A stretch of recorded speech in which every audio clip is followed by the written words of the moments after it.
Hola, buenas tardes. Mi nombre es William Sayago.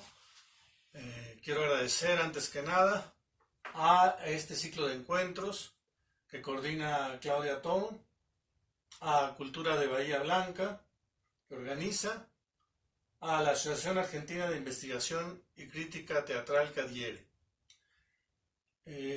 Como les comentaba, mi nombre es William Sayago y soy actor, director, docente y programador teatral.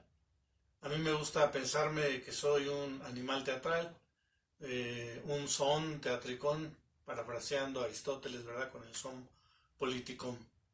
Eh, el tema que voy a desarrollar es, es acerca de la dirección escénica y le he llamado el director y los elementos de la estructura dramática. Es complejo llamar a esto un taller porque yo considero que el que practica la dirección escénica y no la reflexiona realmente no la está practicando, así como el que la reflexiona y no la practica realmente no la está reflexionando. Pero bueno, espero cumplir con las expectativas, darles algún rumbo, alguna visión que es muy personal.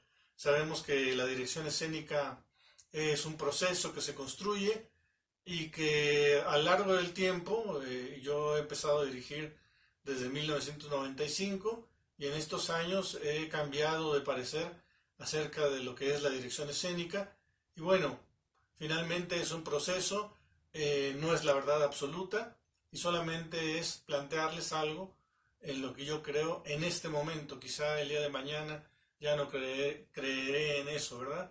Entonces, es darles solamente y ofrecerles esta visión.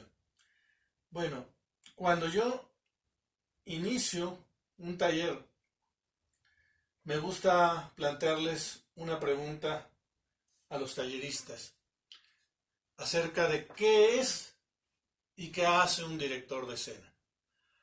Eh, Entre las respuestas que ellos me dan es que el director de escena organiza, coordina esfuerzos, estructura, es compositor, indaga, es creador, observador, oyente, tiene conocimientos técnicos. Es decir, todas estas características son fundamentales para un director de escena. Y cuando decimos que tiene conocimientos técnicos, me refiero a que efectivamente tiene conocimientos de escenografía, de iluminación, de vestuario, y después hablaremos de otras cosas técnicas de las cuales también echa mano un director de escena. Es perceptivo, provoca un proceso creativo, es el primer espectador. Esto es algo con lo que yo estoy muy de acuerdo en este momento, que es un primer espectador, que es un espectador especializado o, como decía Rancière, es un espectador emancipado. Es la luz del actor. En estas tres últimas coincido bastante en la actualidad. También de alguna manera el director hace sociología, es decir, analiza y coordina de la epidermis hacia afuera y de la epidermis hacia adentro también hace psicología. Y bueno, también es un conocedor del entorno o es un estudioso del entorno y también desarrolla un poco la antropología. No quiere decir que sea psicólogo, ni que sea sociólogo, ni que sea antropólogo, pero sí se echa a mano de algunas herramientas de estas materias para desarrollar también su labor. Es conocedor de artes en movimiento y conocedor de artes en el espacio.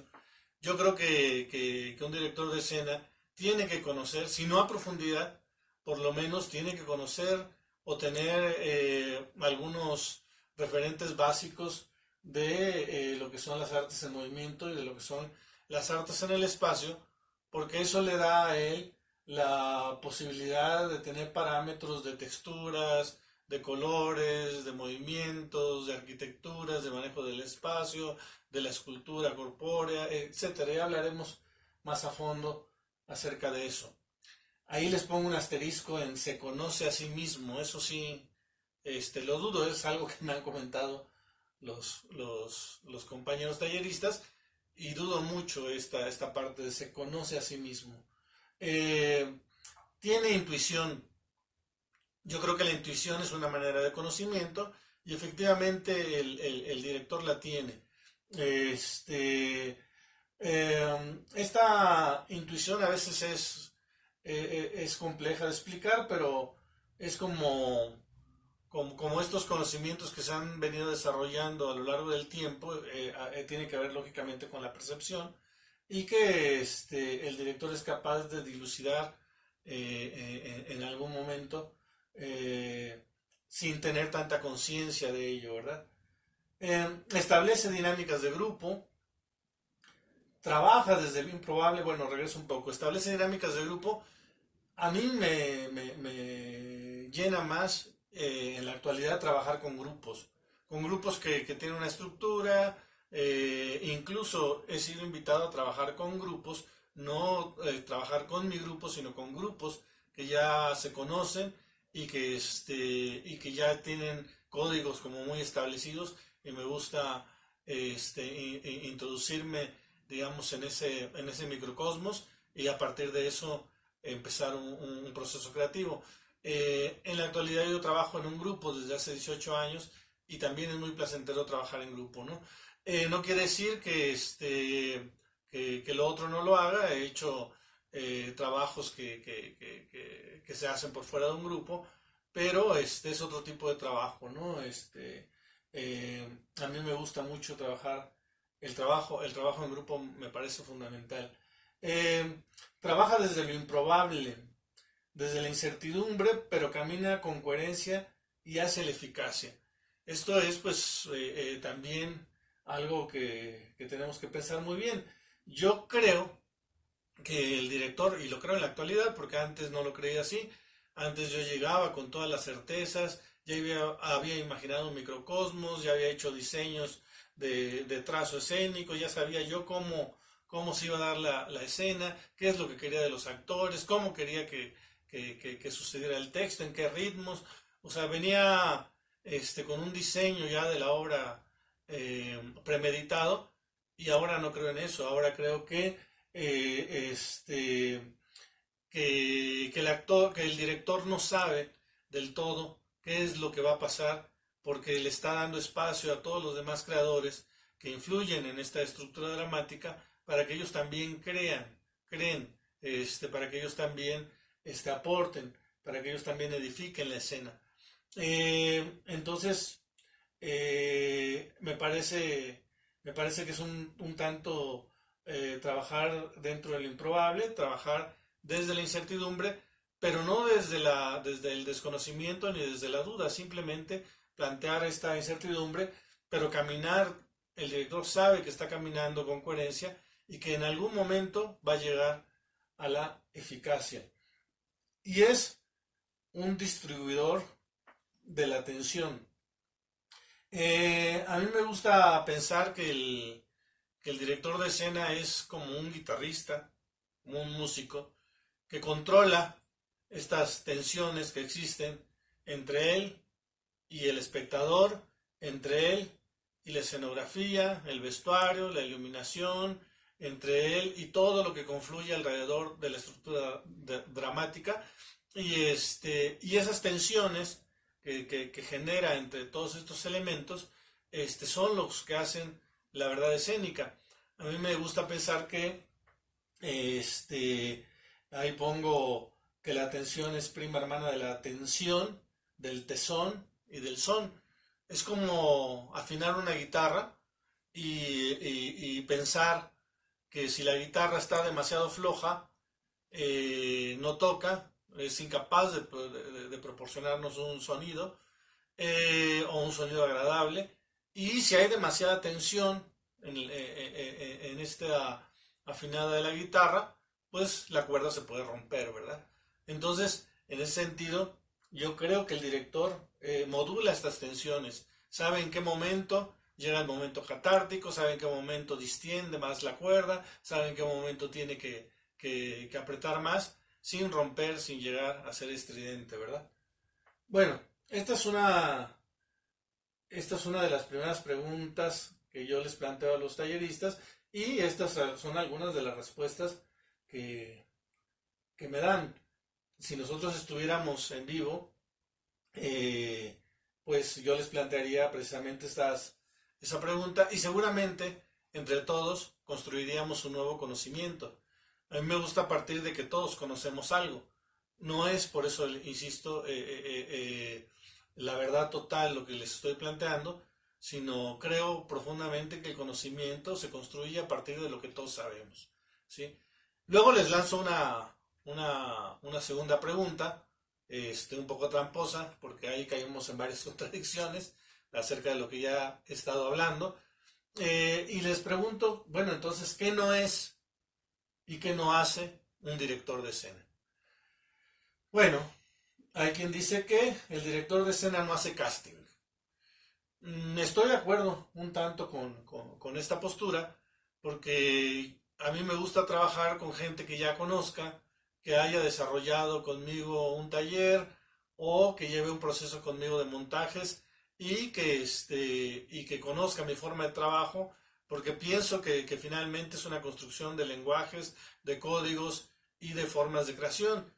Entonces, se me hace difícil trabajar con un grupo totalmente nuevo o con un porcentaje de grupo nuevo relativamente, porque también he de decir que me gusta en un grupo ya más o menos conformado traer a un actor invitado o a un creador invitado para que genere precisamente esas tensiones o para que nos aporte algo más o para que nos abra otro panorama y nos invite a detonar otro tipo de cosas.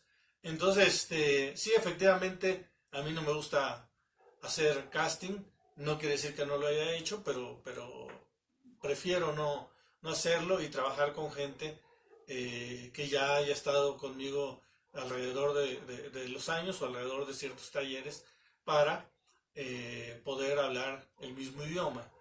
Eh, no es modelo del actor, es decir, no es actor-director. Bueno, aquí algunos de nosotros seguramente hemos conocido a directores, actores, que son aquellos directores que fungen como actores y le dicen al actor, mira, es que lo tienes que hacer de esta manera, es que tienes que actuar así, es que lo tienes que hacer así.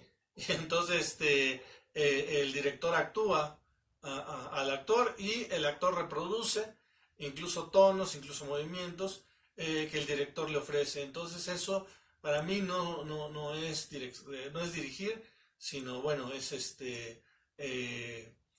poner al actor a repetir, ¿no? Y el actor no es un repetidor, como veremos más adelante. No es un director de tránsito, es decir, no se dedica solamente a dirigir el espacio, a dirigir los movimientos, e incluso, insisto, yo debo de confesarles que cuando yo empecé a dirigir, recuerdo perfectamente una obra que dirigí en 1996, donde yo tenía bien diseñados los trazos hacia dónde se iban a mover los actores y no permitía ni daba espacio a la naturalidad. Es decir, yo creo que el actor debe saber moverse en su espacio, es parte del manejo. El manejo del espacio es la arquitectura teatral y el actor lo va desarrollando con el tiempo y con el trabajo. Entonces el actor sabe moverse dentro del espacio que uno le propone, del microcosmos que uno va edificando, el actor va haciendo y va incidiendo en ese espacio, ¿sí? Y conoce perfectamente su espacio como en el cotidiano, como en el psicodrama doméstico, como en la casa, como en la familia, donde todos vivimos en una casa pequeña, en una casa grande, y sabemos cómo movernos en ese espacio sin generar el caos, a menos que ese sea el objetivo, ¿verdad? Pero esa es la idea. El actor es el que construye, y yo siento que el director más bien organiza al final, limpia, da algunas indicaciones para hacer más estético eso que se está generando, pero en la mayor parte el movimiento espacial, el manejo espacial, la arquitectura espacial la propone el actor, que tiene mucho conocimiento acerca de ello también, ¿no? Eh, no es paternalista. Bueno, sabemos que esto se da y que hay muchos estudios acerca de esta relación del director con los actores o con los otros creadores de la estructura dramática, los otros creativos, y sabemos que esto se da. Yo no creo en el paternalismo en la dirección, sin embargo sabemos que hay algo ahí que se filtra casi siempre, ¿no? Eh, no es resultadista, es decir, no piensa en el resultado, sino piensa en el proceso. Eh, yo dejé de pensar en el resultado, y pienso que si uno piensa en el proceso y hace un proceso y construye un proceso para para la puesta en escena, el resultado, o hay una gran posibilidad de que el resultado sea satisfactorio. Cuando yo pensaba en resultados, solía pasar que los resultados no eran favorables. Es decir, creo que todo está en procurar un proceso creativo. ¿Sí? Por lo regular, cuando piensas en el resultado, lo que estás sacrificando es el proceso creativo, ¿sí? Y porque ya estás pensando en el punto de llegada, ¿no? No es efectista. Yo creo que el director, lejos de buscar el efecto, insisto, busca el proceso, ¿sí? Y busca que el resultado sea lo mayor verdadero o lo mayormente verdadero posible. No se basa en el trabajo del efecto, ¿verdad? Se trabaja buscando la verdad escénica. Esto es algo que platicaremos más adelante porque también puede generar muchas contradicciones y muchas confusiones, ¿verdad? No es conformista. Sí, efectivamente creo que el director no es conformista, creo que nunca se conforma. De hecho, el director que no es conformista suele tener muchos problemas alrededor con todos los compañeros con los que trabaja, porque en cada función, bueno, yo soy un director que me gusta seguir procesos aún después de estrenar las obras, no abandono, después de que ya se llegó al estreno, no abandono el trabajo de la dirección, veo casi todas las funciones y en cada función no doy comentarios, por ejemplo, nunca al final de una función. Es muy sensible esa parte de dar comentarios al final de la función. Nos podemos meter en un problema con los creativos que están con las emociones o con el ambiente y todo como muy a flor de piel. Entonces, dejo pasar una semana y a la semana siguiente hablamos de la función de la función que sucedió hace una semana y vamos construyendo y nunca dejamos de incidir en el proceso. Sabemos que la temporada teatral también es un proceso de creación, no venimos a repetir cada vez que damos una función, no venimos a reproducir lo mismo, sabemos que el teatro es en vivo y se da por única y última vez, y entonces cada vez que hago la función es un momento de vida nuevo, ¿no? Es un microcosmos nuevo. Entonces, por eso me gusta continuar el proceso creativo y el ejercicio de la dirección hasta que terminen las temporadas, hasta que la obra de sí, ¿verdad? No es autoridad ni es autoritario. Yo creo que la dirección escénica se empoderó demasiado. Conocemos que antes el director era el mismo dramaturgo, o era el regente, que era el actor más especializado. En fin, sabemos que antes no existía la figura de director como tal, pero creo que llega un momento, sobre todo en la vanguardia del siglo XX, en Europa, donde el director toma un papel central y es el más representativo de la puesta en escena. ¿Sí? Y yo no creo mucho en eso. Yo creo que el director es un eslabón más de toda la creación. Yo creo que el director, el actor y el escenógrafo, el iluminador, el vestuarista, el técnico, tienen la misma responsabilidad. Yo no creo en esas divisiones que se hacen, por ejemplo, en las cuestiones económicas incluso. En los grupos donde yo he trabajado procuramos cobrar todos lo mismo, porque creo que es la misma responsabilidad, aún, por ejemplo, con la distancia que uno puede pensar que existe entre el técnico y el director. Yo pienso que el técnico tiene una responsabilidad grande. Yo pienso, por ejemplo, que si el técnico se asume como un ente más de la escena, es decir, si la luz es un personaje más, si el teatro es un instante entre dos oscuros, este, pues la responsabilidad del técnico es grande también, ¿sí? Y también es importante y relevante su trabajo. Entonces, por eso no creo tanto en el empoderamiento del director en ese sentido, ¿no? En ese sentido. Eh, no es dictador, no es dictador. Bueno, regresando un poquito atrás, creo que precisamente uno de nuestros trabajos tendría que ser la reivindicación de la creatividad de todos los demás compañeros que trabajan con uno, ¿no? Bueno, no es dictador. Esto también tiene sus que veres, ¿no? Eh, por ejemplo, yo sí creo que el proceso creativo es democrático, creo que es una democracia, pero la maestra Raquel Soane nos decía en su momento que sí, efectivamente el proceso de puesta en escena es una democracia hasta que tiene que llegar la dictadura, ¿sí? Hasta que hay un momento en la dirección escénica donde hay que poner límites y donde la última palabra la tiene el director y se hace lo que el director dice. Si no, todo se convierte en un caos. Yo creo que esto tiene que ver mucho con la responsabilidad del proceso.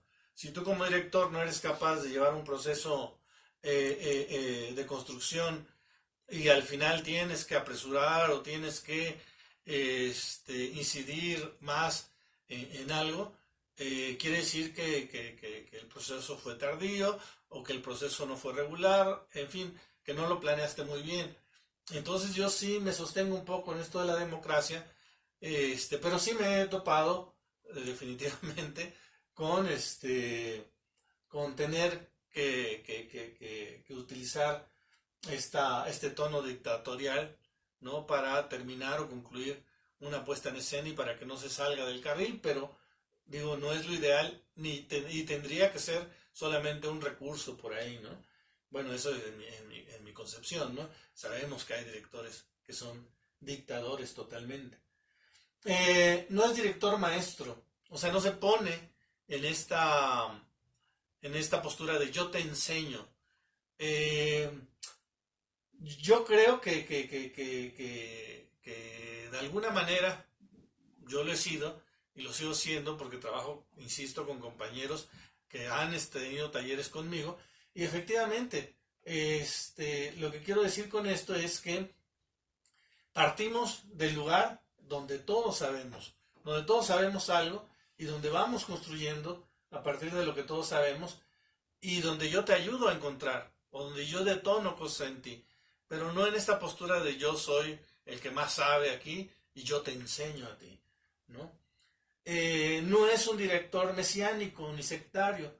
Eh, Sabemos que incluso algunos directores así lo dicen, ese actor es gracias a mí, ese actor si tiene ese nivel es porque yo lo hice, o incluso el mismo actor dice, es que yo soy gracias a este maestro, ¿no? Entonces esa postura de tú puedes ser o eres gracias a mí, tampoco la comparto, ¿no? tampoco la comparto. Y por supuesto, esto de lo que yo hablábamos antes, el director no posee toda la verdad de la obra. Él no debe poseer toda la verdad de la obra. Puede tener una concepción en su cabeza, pero tiene que ser discreto en su manejo y tiene que ir mediando y coordinando, pero aparte tiene que ir dándole espacio a los otros creadores para que también hagan su propuesta e ir definiendo junto con ellos el microcosmos al que quieren llegar, ¿no? Bueno, en general, esto es lo que desarrollamos o planteamos. Lógicamente depende mucho del número de talleristas y depende mucho qué tan, con qué tanta apertura iniciemos el taller que lanzan todas estas ideas acerca de la dirección escénica y bueno, nos lleva mucho tiempo platicar. De hecho, yo trabajo sobre algunas estructuras, pero bueno, estas estructuras las desarrollamos durante meses, ¿no?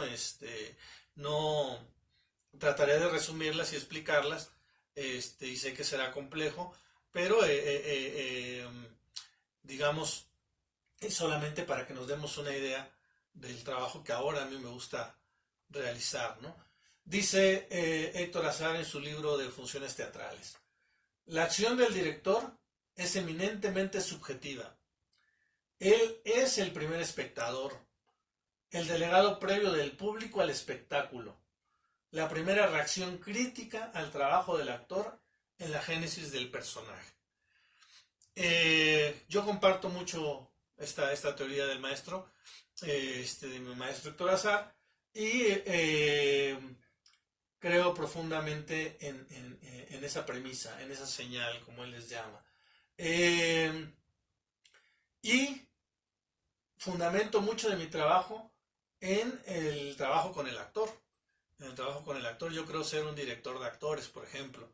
Creo ser un director de actores. Sí me planto desde el primer espectador, el espectador crítico, el espectador especializado, pero hago que, o detono que ellos sean los que hagan las primeras propuestas y desarrollen su primer, sus primeras propuestas creativas, y yo voy de alguna manera trabajando con esas propuestas.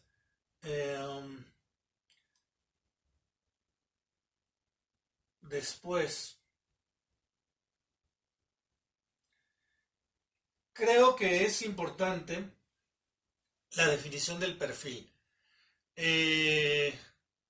Yo he venido construyéndome de alguna manera, o deconstruyéndome también puede ser, en una forma de director, al grado de que los compañeros saben qué tipo de obra, o si vieran la obra sin que yo esté o sin que se anuncie que yo la dirijo, podrían decir, esta parece una obra o es una dirección de fulanito de tal, porque tiene un perfil, pero este perfil no, no resultó de la noche a la mañana, pero yo me he dado cuenta que he tenido que tomar muchas definiciones y he tenido que cambiar muchas ópticas a lo largo de toda la trayectoria, y creo que es bastante válido. Por ejemplo, yo sí creo que hay una diferencia, ahora la creo, en las escuelas por lo regular, te dicen que el teatro es teatro, bueno, en algunas escuelas, por lo menos aquí en nuestro mexicano domicilio, que el teatro es teatro y que no tiene por qué haber división entre comercial, institucional e independiente, porque el teatro que está bien hecho, pues es teatro y punto, ¿no? Yo no creo, yo sí creo que hay diferencias. Yo sí creo que hay diferencias entre lo comercial, lo institucional y lo independiente, por ejemplo. Yo les diría que una de las primeras definiciones, o una de las primeras inclinaciones en el trabajo la he tomado en los últimos 18 años más o menos, donde he caído en el trabajo del teatro independiente. Pasé por lo comercial, pasé por lo institucional y sé cómo funciona, digamos, la creación en esos ámbitos. Por ejemplo, en lo comercial se piensa en una producción a gran escala y para las masas. ¿no? El teatro independiente no piensa en las masas. El teatro comercial piensa, lógicamente, en clientes, ¿sí? Se trata de vender, de tener clientes, y el teatro independiente piensa en personas. Apela a la construcción de personas, apela a la construcción de ciudadanía y de sociedad. Es una producción para tu sociedad, para tu entorno. No produce para las masas, ¿sí?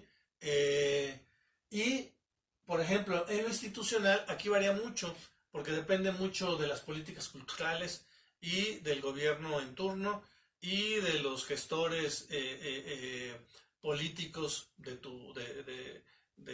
tu ámbito cercano. Es decir, yo creo que por lo menos en muchos lados lo institucional se recarga más hacia el trabajo comercial.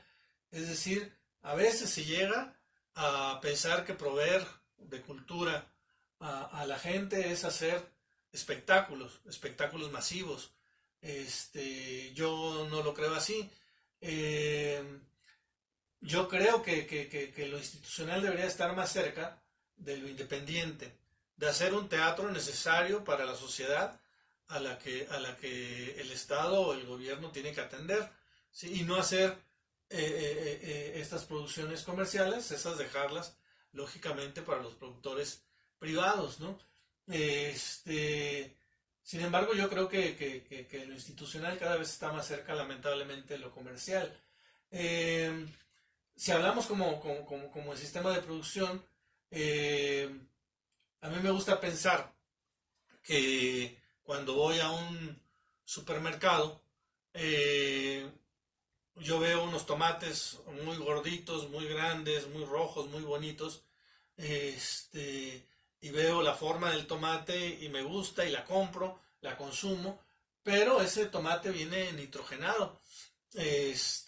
Entonces ese tomate no me alimenta del todo e incluso puede ser un problema para mi salud posteriormente. Eh, en el teatro independiente, por ejemplo, digamos que produce tomates no así de bonitos, pero produce tomates sanos, ¿no?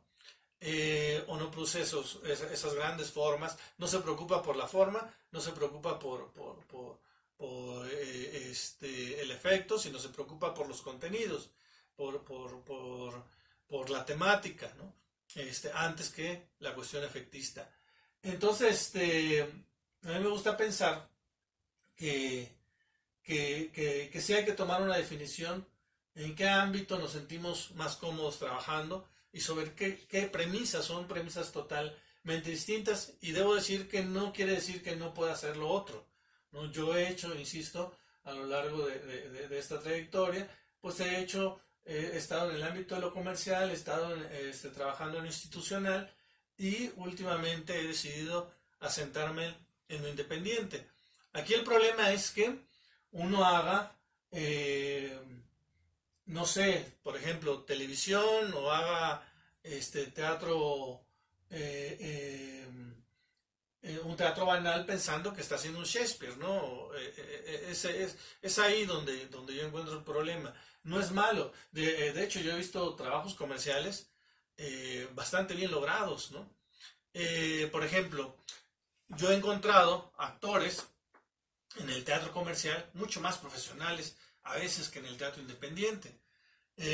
Actores que cuidan su cuerpo, que se entrenan, que hacen su trabajo vocal, que todos los días van a sus clases de baile, en fin, o sea, que llegan puntuales a sus ensayos, que desarrollan con mucha solvencia en el escenario su trabajo. Y he visto trabajos comerciales impresionantes, ¿no? Y maravillosos, ¿no? Entonces, no quiere decir que todo sea malo en cualquiera de estos rubros, pero sí que seamos capaces de diferenciar en dónde estamos trabajando y qué es lo que perseguimos en cada uno de estos lugares. No quiere decir que el teatro comercial no pueda tener calidad, o que el teatro institucional o que el teatro independiente, por ser independiente, goza siempre de una gran calidad, ¿no? Entonces, eso es una primera definición que ha llegado a mí, que es que yo ahora me asiento más en las premisas del teatro independiente. Bueno, ahí hago una analogía acerca de la comida chatarra, la cocina tradicional y la cocina de chef. Es decir, también yo creo que ahí hay algo que nosotros tenemos que definir. Eh, por ejemplo, si nosotros queremos dar, de alguna manera, ser complacientes y darle al público lo que pida, pues está bien, o sea, es una decisión finalmente de lo que tú quieres hacer y de lo que tú quieres aportarle a tu sociedad o a tu público, ¿no? Y el público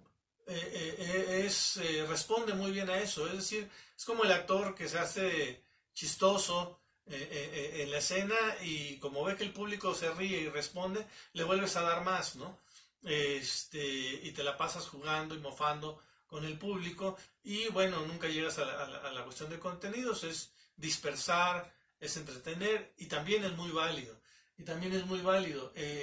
Yo eso lo asimilo un poco con la comida chatarra, con darle a la gente hamburguesas, con darle a la gente papas fritas y que esté la gente contenta, ¿no?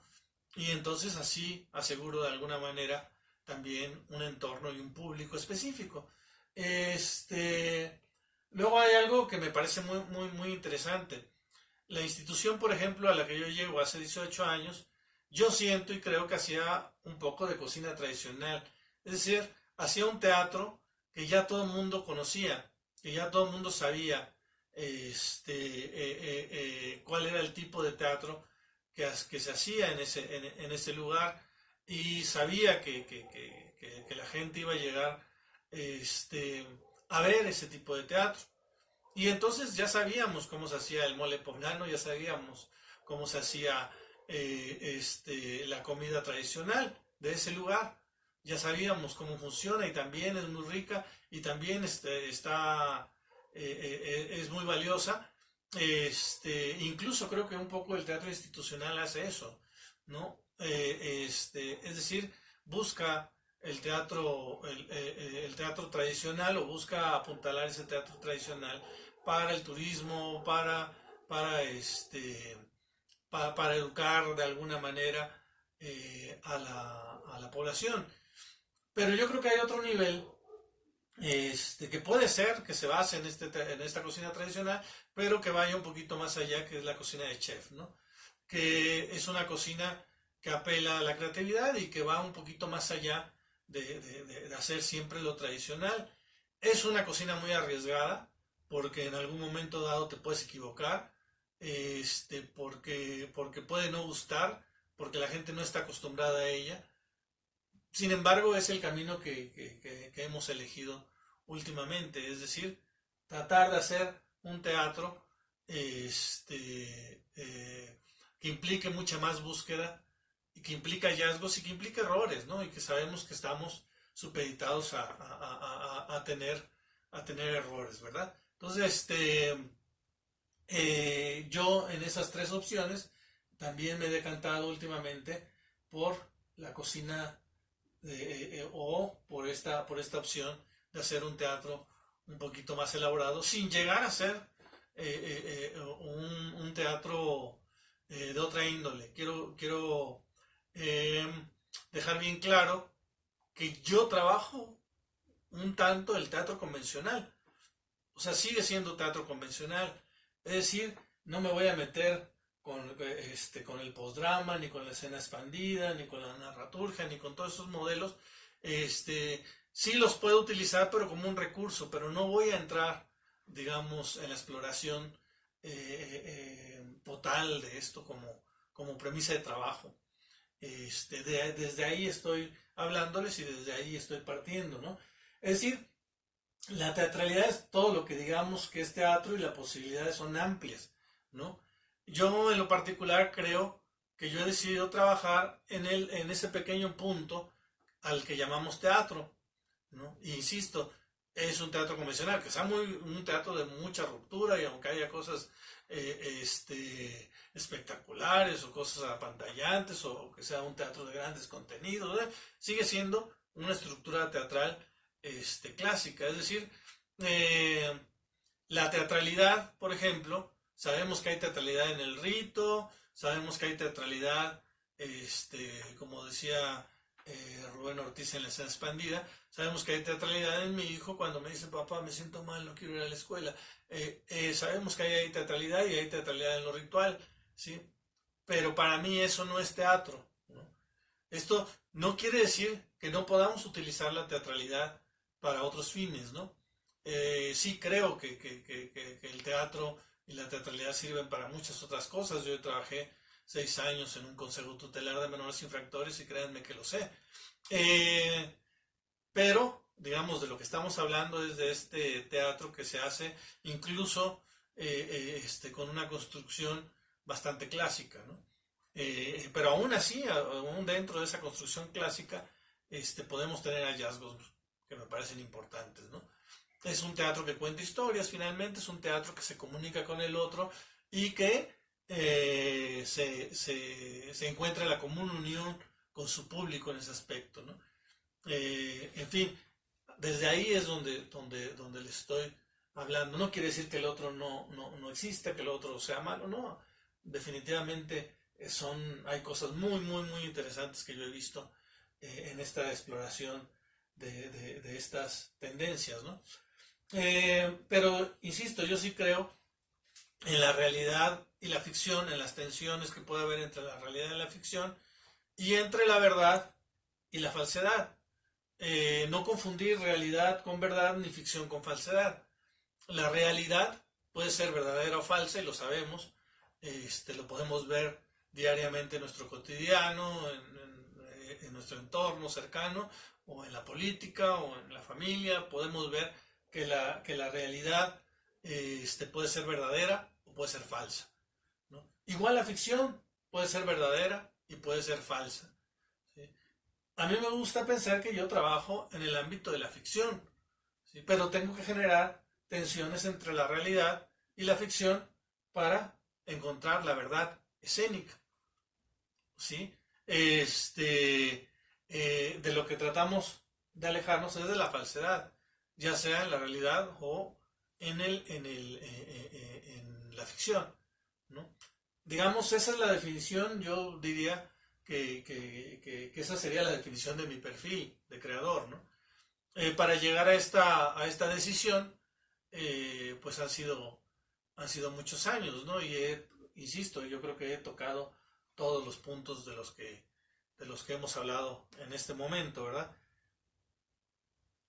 Bueno,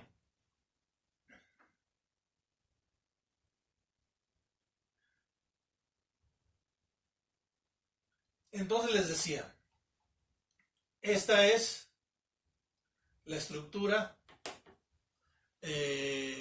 común sobre la que trabajo, ¿no? Es decir, ahí le nombro el actor y los componentes de la estructura dramática porque yo creo que todo se basa, o la mayor parte de las cosas se basan en el trabajo del actor. El actor como centro y el público como centro también. Es decir, son las dos únicas realidades que tenemos en la escena. El actor es real, no el personaje, el actor es real y el público es real. Y las tensiones y este juego de tesón, de tensión que yo pueda generar entre el público y el actor, me van a dar la verdad escénica. Si el público logro que entre a mi convención y que entienda mi propuesta de microcosmos y que comprenda la idea que estoy tratando de comunicar y la temática, y el público construye a partir de lo que escuchó su propia verdad y construye y edifica sus propios mundos y tiene sus propias pasiones y placeres y energías, ¿sí? Y de la epidermis del actor hacia la epidermis del público y de la epidermis del público hacia adentro de ellos, se logra la eficacia. Y si esto después se permea en lo social, es algo logrado, es algo logrado. Es decir, todo lo demás, todo lo que está alrededor, para mí son elementos de ficción. Es decir, todo el entorno, la escenografía, la iluminación, la escenofonía, el vestuario, el maquillaje, son elementos de ficción. La situación, la acción, el texto, son elementos de ficción, por lo tanto el personaje también es un elemento de ficción. El conflicto, todo lo que me proponga y todo lo que venga a partir del texto, de la palabra, de la literatura, para mí se mueve en el mundo de la ficción, incluso si hiciera una investigación escénica o si hiciera creación colectiva y lo último que llegara el texto, no importa. Finalmente todo esto corresponde a la ficción, aunque haya surgido lógicamente de la realidad, pero estamos trabajándola en el mundo de ficción. Yo creo que uno de los trabajos más importantes que tiene que hacer el director es generar esa coincidencia, estas flechitas con dos puntas, yo les llamo coincidencia, esa coincidencia entre el actor y su entorno, entre el actor y la acción, entre el actor y el texto, entre el actor y el personaje, entre el actor y el conflicto, entre el actor y la escenografía, el actor y la iluminación, el actor y la escenofonía, el actor y el vestuario, el actor y el maquillaje, el actor y el público. Es decir, esa incidencia constante, ¿sí?, del actor, ¿sí?, y el público también con el mundo de ficción. Es decir, yo sugiero siempre que nada de este entorno llega hasta el final, ¿no? Sucede, y sobre todo en lo institucional sucede, que los recursos no salen a tiempo, y entonces el vestuario llega una semana antes, y la escenofonía, el músico, la grabación la ponemos 2 días antes, y en fin, eso no aporta al trabajo creativo y no aporta al resultado de la obra. Yo creo que todo tiene que llegar en un momento adecuado para que el actor tenga el tiempo, ¿sí?, de coincidir con todos esos elementos, ¿sí?, y hacerlos verdad. Si no, no va a suceder esa tensión de verdad, ¿sí? Sí creo que es importante que el actor, por ejemplo, conozca su arquitectura, su escenografía, su mundo, sus colores, sus texturas, la textura del vestuario, el color, el de los otros. En fin, creo que es necesario que vaya incidiendo en todo para poder construir. Si no, lo desarropamos y cuando llegan las cosas, el actor le cambia totalmente el panorama. Es decir, si yo he dicho que voy a poner una música pero nunca la he traído, y en el momento una semana antes les pongo la música, y la música que es tan envolvente y tan que introspecta tanto y que toca fibras sensibles, entonces el actor va a empezar a hacer otra cosa que no hemos trabajado, ¿sí?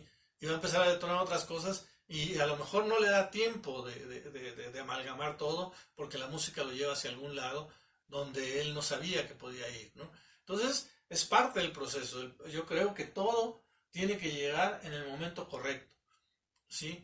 Yo por lo menos pienso que tienen que llegar todas las cosas 2 meses, ya así muy apretado, 1 mes antes, ¿no?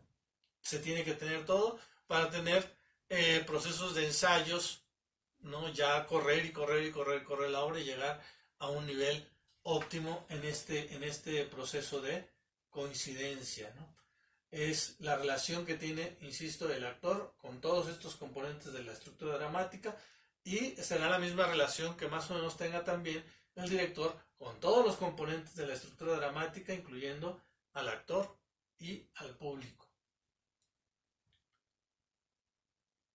Bueno, esta es una de las estructuras fundamentales que tengo que resolver. Si yo veo que una de estas estructuras no está resuelta del todo, entonces siento y pienso que algo hace falta. Por ejemplo, yo creo que el teatro es la suma de todas las expresiones artísticas, ¿sí? Entonces, yo creo que el teatro debe contener todas las expresiones artísticas, ¿sí? Así esté haciendo un monólogo, así tenga el escenario vacío, yo tengo que ver en mi puesta en escena que existe todo esto, que existe la danza, que existe la música, que existe la literatura, que existe pintura, que existe escultura y que existe arquitectura, ¿sí?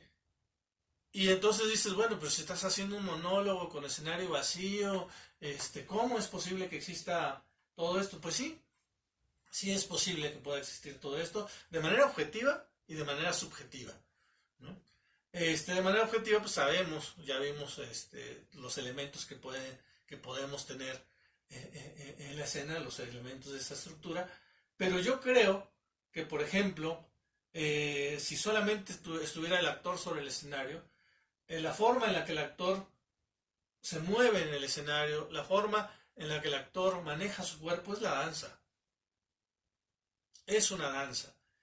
Yo puedo ver la música en la voz del actor.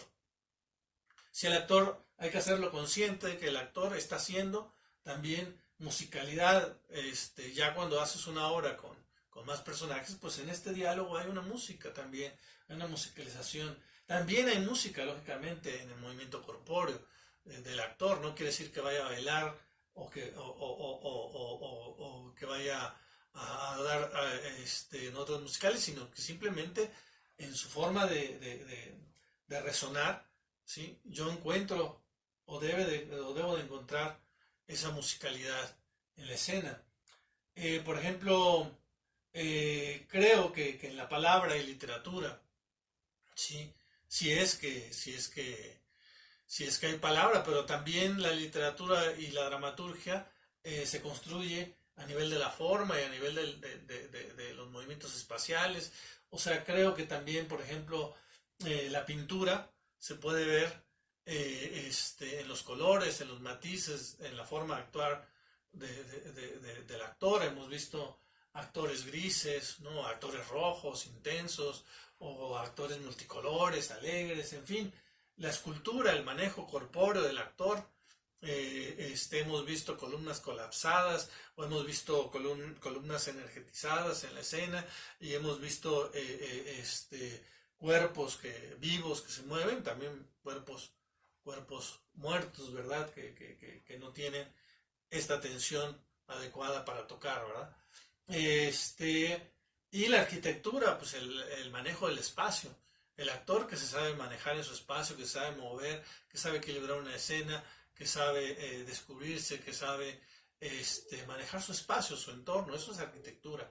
Entonces, toda esta suma de expresiones artísticas creo que tienen que estar implícitas en tu trabajo. Si yo veo que la obra teatral que estoy dirigiendo carece de alguno de estos elementos, tengo que resolverlo, ¿no? Me invito a resolverlo y pienso cómo resuelvo esta parte que no está en mi obra teatral, ¿no? En mi puesta en escena o en la puesta en escena. Bueno, como les decía, yo creo ser un director de actores. Y entonces a los actores los invito a vivir un proceso conmigo, que, insisto, puede ser un proceso que viene de atrás, que no es un proceso que empiece con el montaje de una obra, que es un proceso del cotidiano, de que son parte ya casi de mi vida y que sabemos qué queremos comunicar y cómo nos queremos expresar y nos conocemos tan bien que queremos caminar juntos en un proceso creativo. Entonces, yo sí creo que es importante que el actor se concientice cuál tiene que ser su proceso creador, ¿sí? Yo creo que en este cuadro yo los invito a apelar, a llegar, ¿no? A ser un actor creativo, un artista, y no quedarse en un actor íntegro. El actor íntegro funciona muy bien. Es aquel actor que tiene toda la disciplina y la conoce y que ha estudiado y que se prepara y que llega puntual y que hace su trabajo y que entrena y que todo. Sabemos cómo funciona un actor íntegro, pero me gusta ofrecer o me gusta pedir o me gusta que el actor visualice que puede dar un paso más allá, que es el actor creador, ¿no? Que puede llegar a ser realmente un artista, ¿no? Y yo creo que para eso se tiene que cumplir con un proceso personal en el actor. Por ejemplo, yo creo que una parte fundamental es que el actor se pregunta, o en las escuelas le enseñan cómo actuar antes de cómo ser actor. Y eso es un problema. Es un problema. Yo creo que las escuelas, de principio, y tendría que ser base y tendría que ser fundamental, enseñar al actor a cómo ser actor. Y después cómo actuar, lógicamente se puede empezar a aprender en las escuelas, pero también se va a aprender en las tablas y también en los talleres y también en el proceso, pero lo de cómo ser actor, si no lo inculcas desde el principio, es probable que nunca llegues a hacer un buen trabajo como actor. Es decir, es como un médico, ¿no? Que conoce de antemano la praxis, que conoce de antemano cuáles son sus parámetros éticos, que conoce sus códigos, ¿no? Que sabe lo que es ser doctor, que sabe lo que es la medicina y toda la responsabilidad que conlleva. El actor, por lo regular, no lo sabe. Por lo menos en las experiencias que yo he tenido, el actor, las primeras clases que le dan a un actor es de actuación, ¿no? Y creo que es un error. Yo creo que al actor se le tiene que enseñar primero cómo ser actor. Cómo ser actor. Para que llegue. Muchos de los actores que tienen mucho talento, compañeros que estudiaron de mi generación, que sabían mucho cómo actuar, ya no llegaron. Se quedan en el camino porque no saben cómo ser actores. Esto de cómo ser actor, pues tiene que ver lógicamente con la ética, tiene que ver con la disciplina, tiene que ver con la práctica, tiene que ver con muchas cosas que son anteriores a subirte a un escenario, ¿no? Entonces tiene que ver con principios, tiene que ver con ideales, tiene que ver incluso con conocer, ¿sí? la historia del actor, porque el actor reproduce, no como carga, no como costales, pero el actor reproduce en sí mismo toda la historia del teatro mundial, cada vez que se sube a un escenario. No quiere decir, insisto, que sean costales que lleva encima, pero sí tiene la conciencia de que esto no es cualquier cosa, de que no es tan sencillo subirse a un escenario. Entonces, por eso a mí se me hace importante y una parte clave el cómo ser actor, ¿no? Aprender a ser actor antes que saber actuar incluso, ¿no? Para mí es fundamental que el actor también sepa que el trabajo actoral requiere un aquí y una ahora. Hablando en lo general, hablando en lo social, hablando en la realidad actual, ¿sí? El aquí y el ahora es fundamental, ¿sí? Aquí, en este momento, con esta actualidad, pensando en el ahora, ¿sí? No en el mañana, no en mi novia, no en la escuela, no en otras preocupaciones, no, ahora estoy preocupado, cuando llego al escenario, cuando llego al ensayo, estoy preocupado por la creación, ¿sí? Sucede que se pierde mucho tiempo cuando uno empieza un proceso creativo en la chacota, en la plática, se pierde mucho tiempo en la relación que se establece entre los actores. No digo que no pueda ser, pero si todos los actores llegan enfocados a que van a realizar un trabajo creativo y que en el momento que entran a ese trabajo creativo ya tienen que estar aquí, en este momento, no en otro sitio, aquí dispuestos para la creación y ahora en este momento, en este tiempo, ¿sí? Y con toda la conciencia de lo que significa estar aquí y ahora, social, política, culturalmente, ¿no? Y de posteriormente el cómo actuar. Y en el cómo actuar existen multitudes de técnicas, ¿no?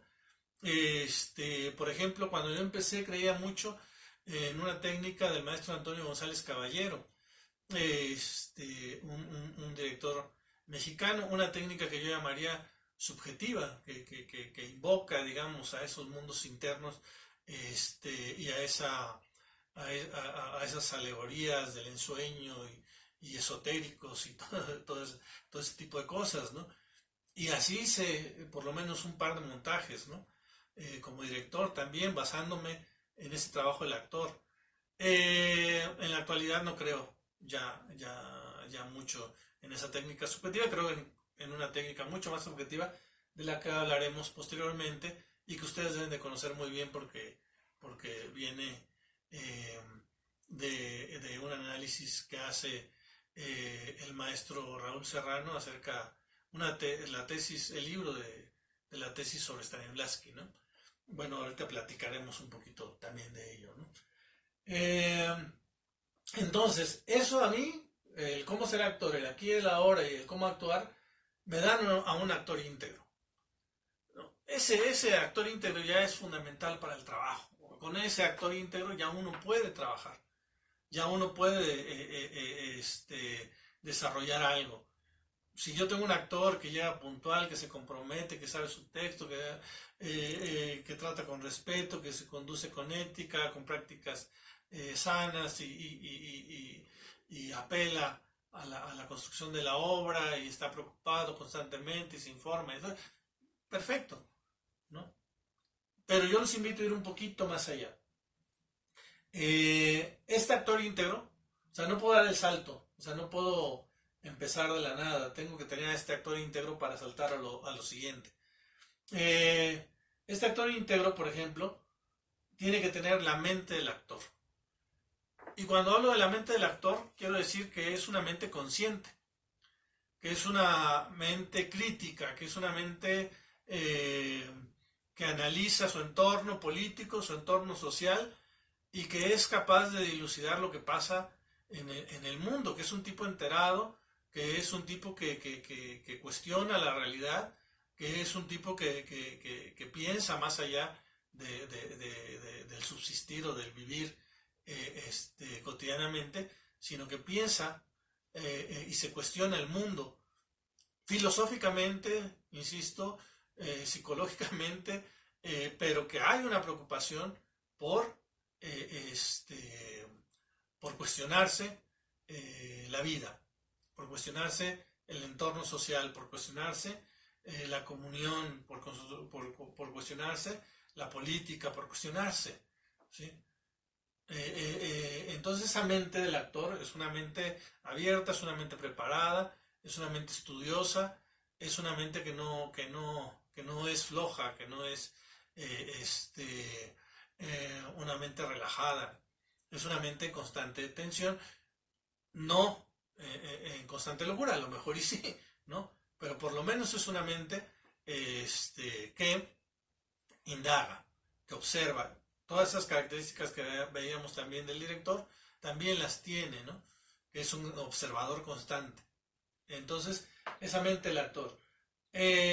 También requerimos que tenga el cuerpo del acróbata. Y no quiere decir que el actor pueda saltar, hacer un mortal hacia adelante, un mortal hacia atrás. No quiere decir eso. Quiere decir que el actor tenga el control de su cuerpo y que no el cuerpo sea el que lo domine, ¿sí? Entonces a eso me refiero cuando hablo del cuerpo del acróbata. Es decir, que tiene una relación sensible y que tiene una relación física con su cuerpo de manera de manera cordial, ¿no? Y que puede conversar y que puede dialogar con él y que puede manejarlo, ¿sí? Y que no al contrario, que el cuerpo lo maneja él y que lógicamente tiene una responsabilidad con su cuerpo, es decir, que no lo maltrata, es decir, que no lo agrede, es decir, que no raya, que no rompe su instrumento, sino que lo cuida y lo procura, ¿no? Porque después lo va a poner o lo va a exponer para la escena, ¿no? Y el alma del poeta. Aquí en el alma del poeta es algo que yo considero que no se puede enseñar. Por ahí hay una pregunta del millón, ¿no? Que muchos hacen, ¿no? ¿El actor se hace o nace, ¿no? Y yo creo que el actor nace y se hace, ¿no? Yo creo que el actor nace con un alma muy en específico y después se construye ¿no? Y después se edifica y después conoce. No simplemente con el alma del poeta no se puede hacer todo en la actuación, ¿no? Pero sí creo que hay un alma específica en todos los actores que los hace llegar a decidirse por esta profesión. Es decir, yo no podría decirles qué hay detrás de los ojos de García Lorca, o qué hay detrás de los ojos de Dalí, o qué hay detrás de los ojos de Picasso. Esa alma no siento que no se puede enseñar. A lo mejor la puedes conducir, la puedes detonar, puedes ayudar a encontrarla, ¿sí? O puedes ayudar a clarificarla, pero no la puedes enseñar, ¿no? No la puedes enseñar. Entonces, si yo tengo la mente del actor, el cuerpo del acróbata, el alma del poeta en un actor íntegro, ¿no? Si todo esto lo pongo en juego, entonces el actor puede crear. Entonces el actor puede ser un artista, ¿no? Claro, con la fuerza de voluntad, claro, con el compromiso de vivir un proceso, ¿no?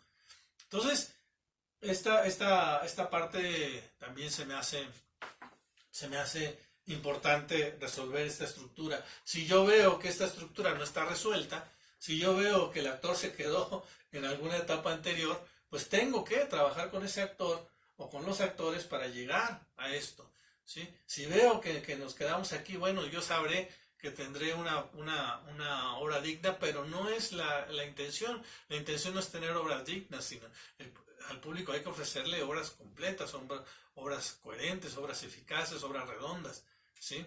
Entonces hay que trabajar mucho para llegar a esto, ¿no? ¿Sí? Entonces es algo que yo tengo que resolver. También tengo que resolver esa estructura y no la puedo dejar de un lado o conformarme, como decíamos hace un rato, ¿no? Les decía que yo sí considero que el actor tiene que ser consciente de toda la historia del teatro mundial, ¿no? Por lo menos ser consciente de ella, ¿no? Tiene que saber que hay una prehistoria, que hay una etapa geocéntrica durante Grecia y Roma, donde el mundo era importante y las cuestiones naturales, y ahí hay una etapa de brillo importante. También tiene que saber que hay una etapa ahí importante que es la Edad Media, que es una etapa teocéntrica fundamentalmente, que todos hacían en nombre de Dios, que se asesinaba en nombre de Dios, pero que también se creaba en nombre de Dios. Y ahí, por ejemplo, podemos ver tres cosas fundamentales que surgieron en esa etapa, como el libro del buen amor de la Cipreste de Ita, que puede ser un antecedente ahí vemos al primer personaje de la Trotaconventos, de la Celestina, o o ya vemos ahí algunos vestigios de lo que viene siendo yo creo que mal logrado don Juan Tenorio, ¿no?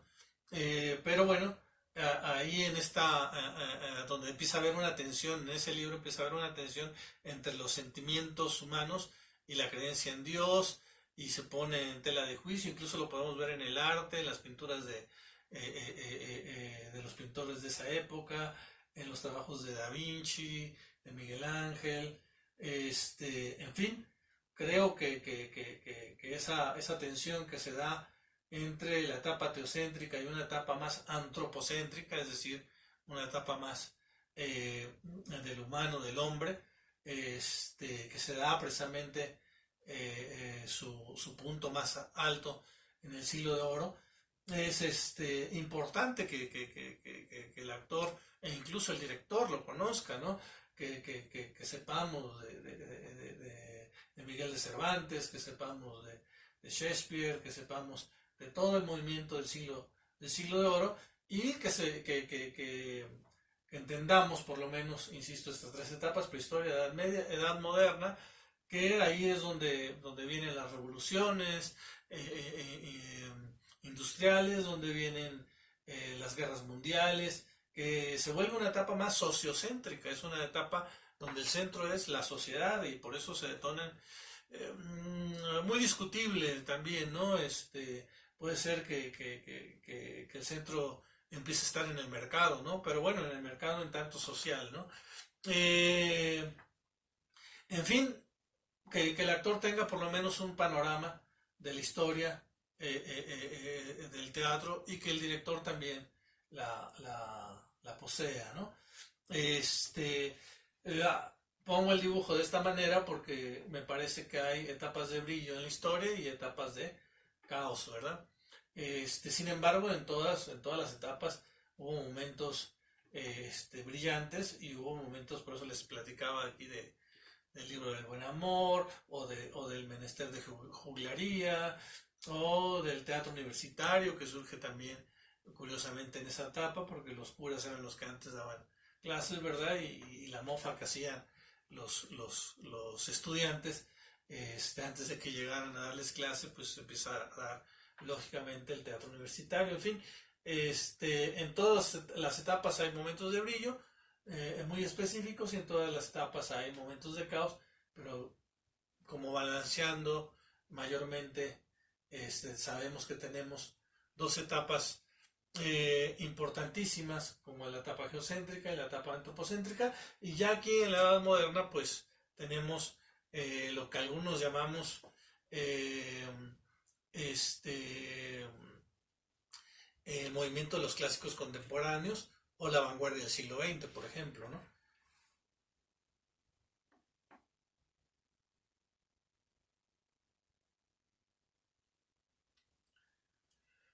Y bueno, apelando y volviendo a esta conciencia de la cual les hablaba, yo sí creo que es importante, insisto, que el actor conozca esta edad antigua, esta edad media, esta edad moderna, que conozca las distintas escuelas, la escuela española, la escuela inglesa, la escuela italiana y la escuela francesa, por lo menos, que son escuelas que aportaron, digamos, a la construcción de una forma de actuar, ¿no? Que conozca las técnicas de actuación en el mundo occidental, ¿no? Que conozca a Stanislavski, que conozca a Piscator, Artaud, a Grotowski, a Brecht, que lógicamente sí conozca a la vanguardia del siglo XX.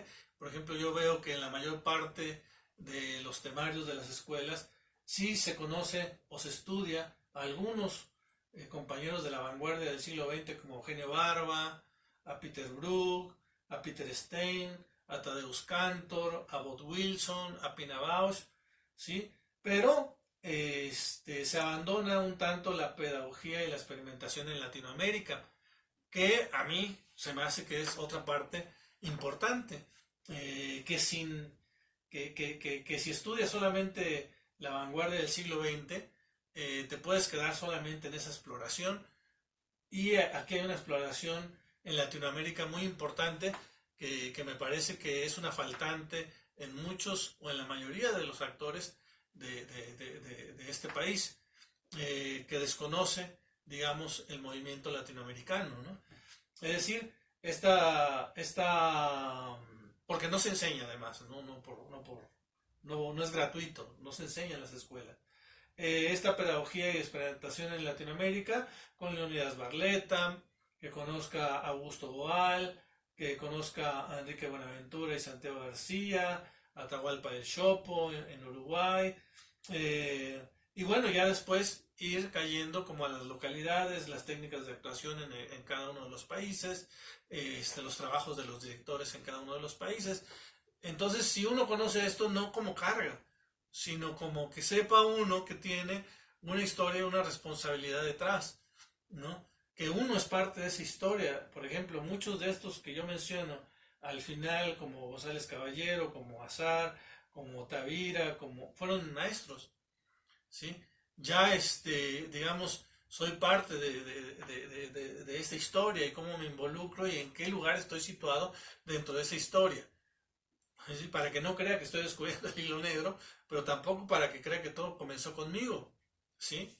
Entonces, hay que conocer un poco de todas estas, de todas estas movimientos y de todas estas personalidades y de todas estas teorías, tanto las occidentales como las latinoamericanas, sobre todo estas últimas que tienen dos vertientes, pues muy claras, ¿no? Muy claras. Aquí este cuadro también lo hizo mi maestro Héctor Azar, y él ponía estas dos grandes vertientes que han construido el teatro moderno. Para él era así, de esta manera. Es decir, Erwin Piscator, que escribe el teatro político en 1929, ¿sí?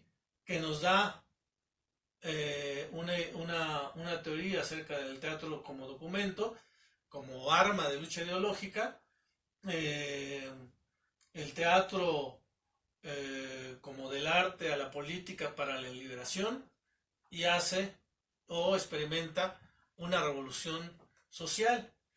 Y por el otro lado él pone a Antonin Artaud, ¿no? Antonin Artaud con esta reflexión que hace acerca del teatro y su doble, y que la hace en 1938, y él habla que es un teatro de la angustia. Bueno, todos los que hemos leído a Antonin Artaud estaremos un poco de acuerdo con esto, y es un arma de lucha existencial. Vean cómo se contrapone, si lo queremos ver así, yo diría que se complementa con el arma de lucha ideológica que es para Piscator, ¿no? Dice, del arte a la locura para la liberación, en el caso de Artaud, y en el caso de Piscator dice, del arte a la política para la liberación. Es decir, el maestro considera que Erwin Piscator hace una revolución o propone una revolución social, y Artaud propone una revolución cultural, ¿no? Yo creo que estas dos vertientes son válidas, y son válidas pensarlas así también. De Artaud se detona gran parte del movimiento de la vanguardia del siglo XX, Grotowski, Peter Brook, Eugenio Barba, de esa filosofía emanan muchos de los compañeros que fueron fundamentales para construir esa teatralidad del siglo XX, en Europa sobre todo, en la posguerra sobre todo.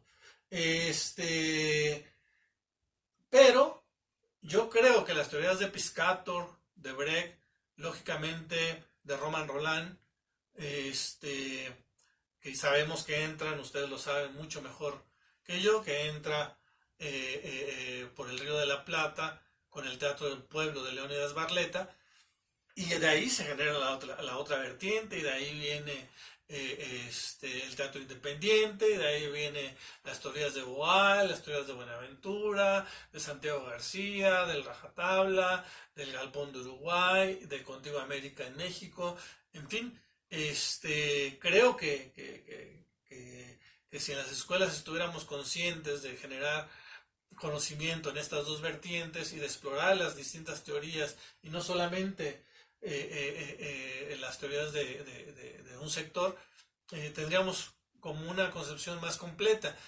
Es decir, ¿en qué basaba la creación, por ejemplo, la vanguardia del siglo XX? Sabemos que el aporte que hacen es muy importante. Sabemos que dicen, bueno, no solamente el texto es importante en la creación, y existen o confluyen otros lenguajes, ¿no?, sobre los cuales tenemos que trabajar más allá del texto, ¿no? Y de este lado, por ejemplo, gran parte de la creación se recarga en el texto por necesidad, porque era un teatro que necesitaba ser social, era un teatro del pueblo, era un teatro que necesitaba alejarse de lo banal y de las compañías europeas que llegaban con las actrices primarias, y que eran sobre las cuales se construía todo, en contra de ese teatro de capa y espada, como dicen. Y entonces el teatro textual fue muy importante, el teatro de texto, la dramaturgia, para el desarrollo del teatro independiente fue fundamental. No de embalde, o no es casualidad que el último movimiento de teatro independiente que se haya generado haya sido el de Colombia, ¿sí?, donde no tenían una dramaturgia, pero surge algo maravilloso que es la creación colectiva. Entonces, yo creo que conocer estas dos vertientes nos hacen más completos, ¿no?, como directores, como actores, como hacedores teatrales, ¿no?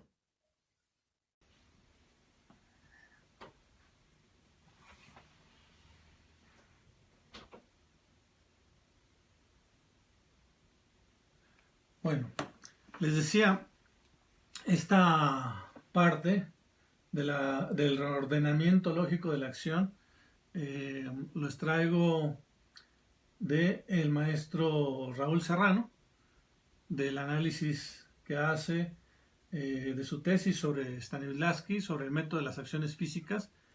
Eh, viene lógicamente en su libro, también fue mi maestro. Y bueno, lo que me gusta de esta parte es que es una parte pues muy objetiva. Yo les decía que anteriormente me había basado en una teoría muy subjetiva, en una técnica muy subjetiva, incluso hasta esotérica, para llegar a una puesta en escena y para dirigir a un actor. Esto me parece como mucho más concreto, pero también me parece como mucho más eficaz. Es decir, hay que proponerle al actor partir de la comprensión del texto, poner el cuerpo en la situación, dejar que el alma venga adentro y como consecuencia decir el texto. En este modelo, digamos, estamos partiendo de que el texto es el punto de partida, pero también es el punto de llegada. Es decir, que yo comprendo el texto, yo creo que la comprensión textual es una comprensión base para partir a la puesta en escena. De esa comprensión base, yo puedo edificar la obra, pero cuando llega el estreno y cuando ya ponemos la obra al espectador y cuando el espectador también la reinterpreta, se llega a otro tipo de comprensión y después cuando pasan 100 funciones se llega a otro tipo de comprensión y cuando pasan los años y yo vuelvo a esta obra, seguramente la entenderé de otra manera. Por eso yo pienso que la comprensión textual es algo que nunca se concluye. Pero bueno, sí podemos llegar a una base de comprensión textual, a un análisis de mesa importante, pero creo que el análisis más importante es el que se hace en el espacio, con las neuronas corporales, no con las neuronas de la cabeza solamente.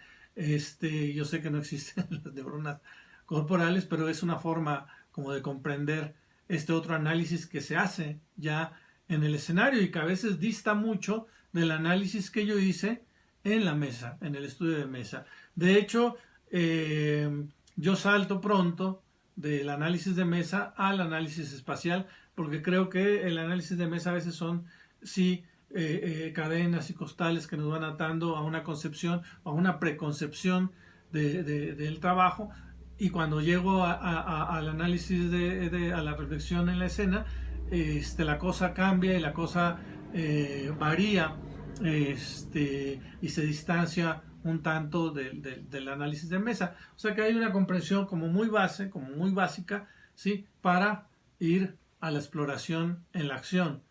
Nos dice, hay que comprender el texto, hay que comprender el entorno, hay que comprender la situación, hay que comprender el personaje, hay que comprender lo más que podamos del texto, poner el cuerpo en la situación, poner el cuerpo del actor, no del personaje. El personaje, recuerden que es parte de la ficción. Hay que invitar al actor a poner su cuerpo, a comprometer sus vísceras, a comprometer sus entrañas, a comprometer la epidermis, a percibir a los otros a partir de la epidermis, como decíamos, de la epidermis hacia adentro, la psicología de la epidermis hacia afuera, la sociología, que el cuerpo se comprometa, que haya sangre en las venas corriendo, que haya latidos del mundo interior, y poner ese cuerpo en situación, dejar que el alma venga adentro. Sí, decía el maestro, yo nunca he visto el alma flotando, nunca he visto al fantasma del padre de Hamlet flotando en el escenario, pero sí he visto el alma dentro de los cuerpos. Entonces hay que poner el cuerpo, dejar que el alma venga adentro y como consecuencia decir el texto. Pero es un texto que ya viene con contenidos, que ya viene cargado de un proceso importante. Él lo explicaba de la siguiente manera. Es como colgar un cuadro. Tengo el cuadro, ya sé dónde lo quiero poner, dónde lo quiero ubicar, pongo el clavo, pongo el martillo, martillo y me pego en el dedo y me emociono, siento dolor y como consecuencia digo, ¡ay, carajo! ¿No? Contrario a que si yo me aprendo el texto, ¿sí? Y vengo a decirlo, entonces diría, ¡ay, carajo! ¿No? Y entonces estaría vacío porque no está lleno del contenido ni del proceso de ponerle el cuerpo a la situación y dejar que las cosas y las emociones sucedan. Es decir, o yo ya comprendí la situación, ya sé que en esta escena sufro, que en esta escena me toca sufrir, entonces me aprendo el texto y digo, ah, carajo, no funciona así de esa manera, ¿sí? Hay que reordenar otra vez la acción, ¿no? Decir, sentir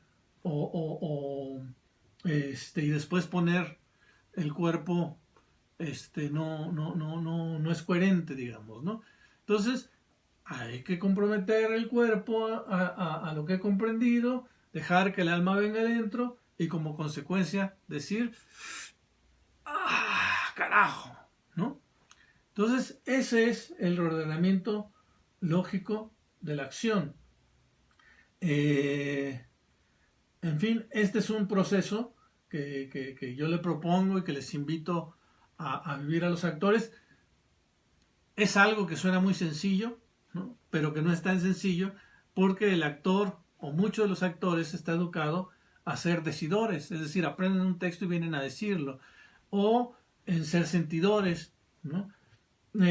O en ser habladores, ¿no? O ser otra cosa, pero menos accionadores. Y el actor es accionador, ¿no? Por eso se le llama actor. Entonces hay que invitar, hay que detonar, hay que procurar que el actor accione. Y a veces eso es un trabajo muy complejo, aunque parece muy sencillo, ¿no? Bueno,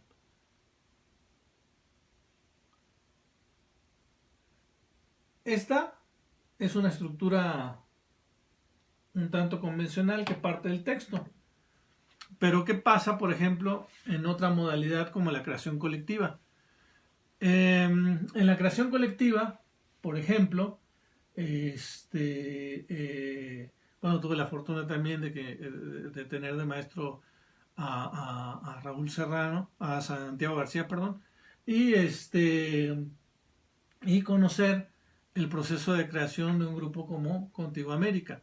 Es decir, en estos procesos no se parte del texto, a lo mejor el texto es lo último que llega, se parte de otro detonante, de una noticia de periódico, de una temática que quiero explorar, se parte de un tema musical o de un contexto social o de otra parte, se parte de una investigación de algo, ¿sí? De una inquietud y a lo mejor lo último que llega a construirse es el texto y lo primero que se va edificando son las escenas, lo primero que se va edificando es el microcosmos, el mundo, la arquitectura, la escultura, o sea, todo lo que ya hablamos, y al final llega lo textual. Yo no veo mucha diferencia, solamente es una cuestión de orden. Sé que la diferencia puede estar en eso, o la diferencia está en el compromiso del actor o de los creativos. Muchas veces en este proceso el actor es el mismo escenógrafo, el mismo escenófono, el mismo iluminador, el mismo vestuarista. Pero el compromiso, yo pienso que el compromiso del actor en todos los procesos que asuma, aunque sea un proceso convencional, el compromiso del actor tiene que ser el mismo. O sea, tiene que ser un actor observador, o un actor que indaga, que capta actitudes, gestos, atmósferas, texturas, colores, movimientos, que investiga, que propone, en fin, yo creo que la responsabilidad creativa tiene que estar constante y tiene que ser siempre. Es decir, yo creo que toda la creación es colectiva. Toda la creación es colectiva. Y aún en el teatro colectivo, de creación colectiva, hay un director, hay alguien que organiza, hay alguien que estructura, hay alguien que finalmente es responsable de una estética. Todos son responsables de la estética, pero hay alguien que coordina toda esa gama de propuestas, de hallazgos grupales, ¿no? En fin, yo creo que estamos hablando un tanto de lo mismo si pensamos también en este modelo de montaje o en este modelo de puesta en escena, que es a partir más de comisiones, pero de todas maneras se asume cada parte con el mismo compromiso. Por ejemplo, el vestuario se crea con una idea clara de la psicología del vestuario, de que el vestuario también aporta y de que el personaje tiene una psicología y que utiliza una forma de vestuario, o que el escenógrafo, el escenófono, investiga, indaga de la misma manera para llegar a conocer un ambiente de tal o cual época o de tal o cual espacio, de cual o tal ciudad o de cual o tal sector, y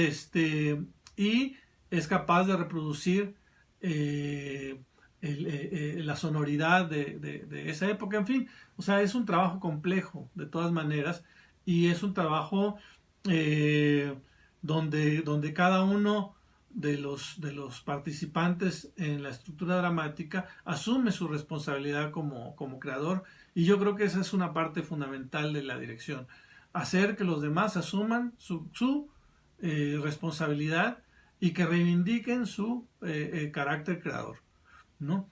En fin, esa sería, digamos, mi propuesta. Insisto en que no es la verdad absoluta, insisto en que solamente es una construcción que se ha venido edificando con el tiempo y que ha cambiado, además, como ustedes lo han podido ver, con la evolución o con la involución, no sabemos, que ha sido producto de la formación o de la deformación también. Eh, en fin, yo creo que es una propuesta de trabajo, es una propuesta de proceso que lógicamente puede estar y ponerse en tela de juicio, y cada quien construye su propia forma de dirección y de asumir los procesos creativos. Por eso ninguna puesta en escena se parece a otra, como ningún personaje se parece a otro, aunque sea el mismo personaje de Hamlet, pero lo interpreto yo, lo interpreta otra persona, tiene otro tipo de características y cambia. El personaje nunca es igual, ¿no? Entonces, pues yo les invitaría, por último, pues a vivir esta parte. Si se han decidido a dirigir la escena, pues que no se esperen más, ¿no?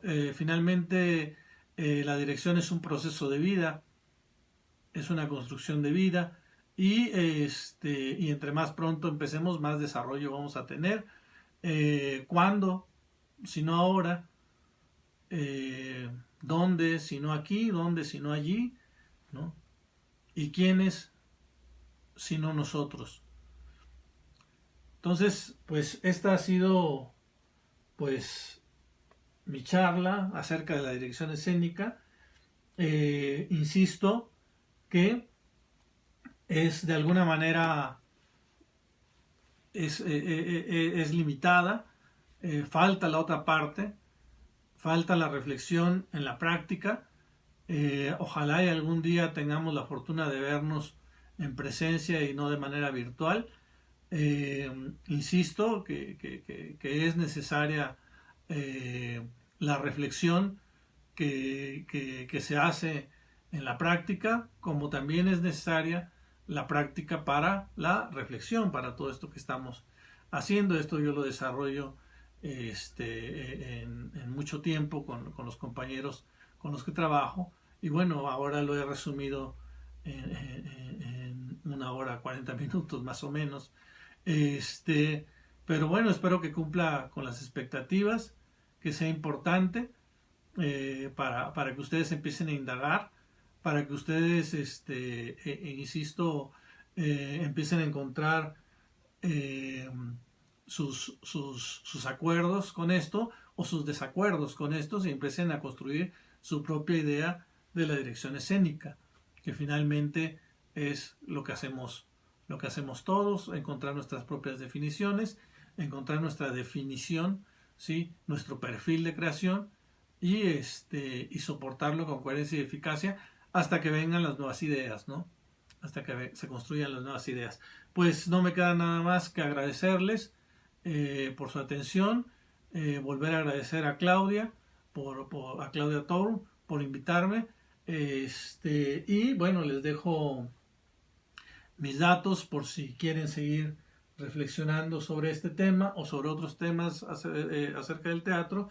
Este, pues lo podemos seguir haciendo si me envían un correo electrónico o por ahí, si nos contactamos por alguno de estos medios, podemos seguir platicando y podemos seguir reflexionando sin ningún problema. Estoy a sus órdenes